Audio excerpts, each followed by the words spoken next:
Hey everyone, it's Melanie, and today I just wanted to share with you a card that I'm working on for Halloween. This is a Copic colored card, and I wanted to go through the process that I use to do this card. What I'm starting out with is a combination of E00 and E000 to color in the flesh tones. I'm kind of going over the edges carefully because one thing I noticed with this particular with the Digi stamps is, which is what this is from the Greeting Farm, is that the ink from my printer does smear a little bit with Copics. So I do, as you can see, I'm kind of just feathering it around and touching it rather gently just to make sure that it's not picking up the ink from the printer. The other thing I'm doing is keeping the a piece of scratch paper to the side so that I can kind of mark off just in case I am picking up any of the black so that it doesn't taint the colors. I'm trying to keep the colors as pure as I can. And I'm just using some R20 for the cheeks. So these are just the typical ones that I'm sure that you've seen on a lot of other YouTube videos. So I'm just feathering those out with some E000. And I went over this a little bit back and forth as I was coloring it in just to make sure that the flesh tones were evened out. And now I'm going to start working on the hair, and I'm going to do black hair tones. I'm still pretty new at this, so I am going to be working this a little bit more than I would have done with some browns, which I'm a little more comfortable using. But I'm starting off with C9, which is cool gray, the darkest shade that they have. Or actually C10 I think is the darkest, but this is basically as dark as I've got. And so I'm starting out with the darkest areas first to fill in the shadows. What I've been finding is that if I start with the darkest shades and work out to the lighter ones, that my shading is a little bit more even. But you'll see how that goes as I work my way through this. So I'm just kind of taking a look here, and I'm starting off in small increments because I live in the world of you can always add but you can never take away. So I'm being kind of delicate as I start out with this coloring. So again, just going through the shadows to color in the darkest parts of the hair. Let's see that I'm going to go ahead and go to C7. And then add, start feathering some of that out a little bit. And this process actually took the longest as I was working this. Doing black hair is kind of tricky. So definitely take your time as you're learning how to do this. I'm finding every time that I've done this, and I've done this a couple of different times, but every time it sort of turns out a little bit differently.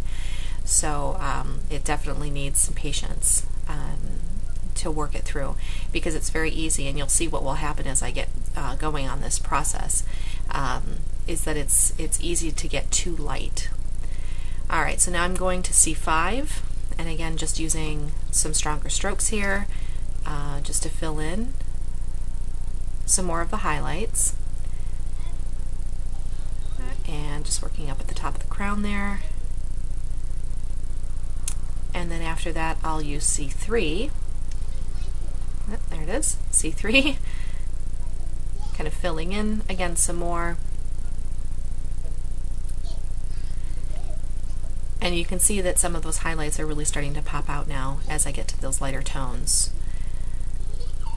So it's kind of giving a very glossy hair look to it. And then from there I'm going to use C1, and that's the lightest shade that I'm going to use in this. And just coloring it all in. And now as I'm going, I'm realizing that these colors are a little bit too light, and I'm going to go back through with my darker tones. As you can see, it's not looking like black hair, it's looking like gray hair, and that's not what I want to have happen here. So now I'm going to be a little bit more deliberate and a little stronger with the colors as I go through. And so I'm starting again with the C9 and making those sections larger than I did originally. And again, this is the again, you can add more but you can't take it away.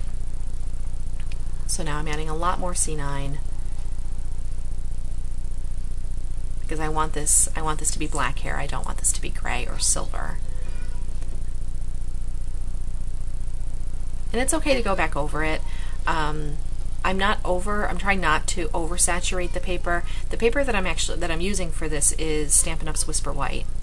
And I have used Gina K paper as well as Stampin' Up paper to use for these stamps, and I do actually, right now I'm preferring the Stampin' Up. The Gina K is very thick, so you can keep working it, but I find that if I do overwork it, then there's a point where it doesn't blend anymore. And I'm not comfortable with that amount of blending yet, so I'm sticking with the Whisper White right now until I'm feeling more comfortable with my blending. Alright, so I've gone back over this a number of times. It's not perfect. You can still see some, it's not that the blending isn't as smooth as I would have preferred, but it came out pretty well. So I'm pretty satisfied with what I've got here. So I'm going to move on, because I could just keep working this black hair forever. So I'm going to move on to her dress, and for that I'm using R29 lipstick red and R27. So right now I'm starting with the R29 and just again filling in the shadowed parts of it. And now I'm using the R27, which I think is cadmium red. I don't have it in front of me, I'm sorry, and I can't really read that R27.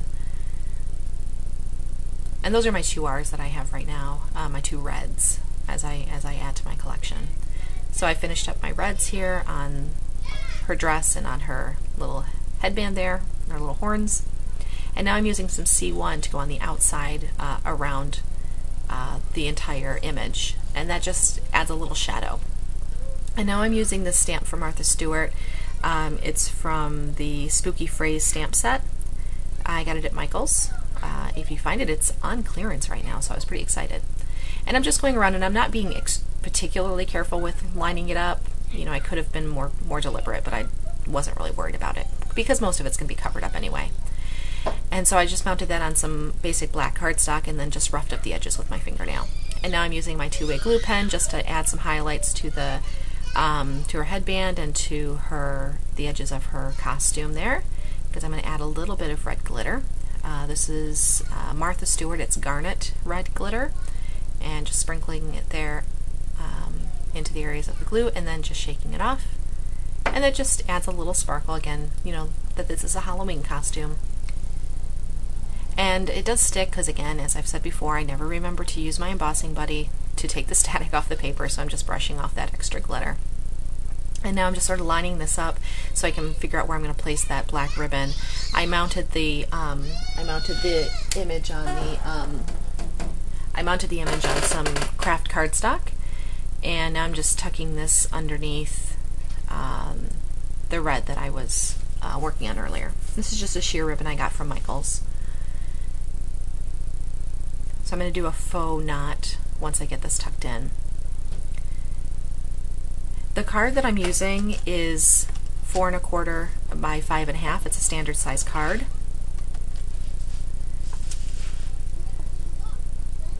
And then I'm just going to go ahead and mount this background piece. That polka dot Kraft piece is by My Mind's Eye. It's from the Haunted collection, and it's the Harlequin paper. So one side is a velvet harlequin, and then this is, and then polka dots on the back. So I'm using the back side of that paper, and then I'm just popping the image up on dimensionals, which I also mounted onto basic black cardstock. So I've got that all mounted there, and then I'm just going to go ahead and tie my faux knot so that I can finish off this card. And that basically finishes the card. I hope you like it. If you have any questions, just let me know. Otherwise, I will talk to you soon. Bye.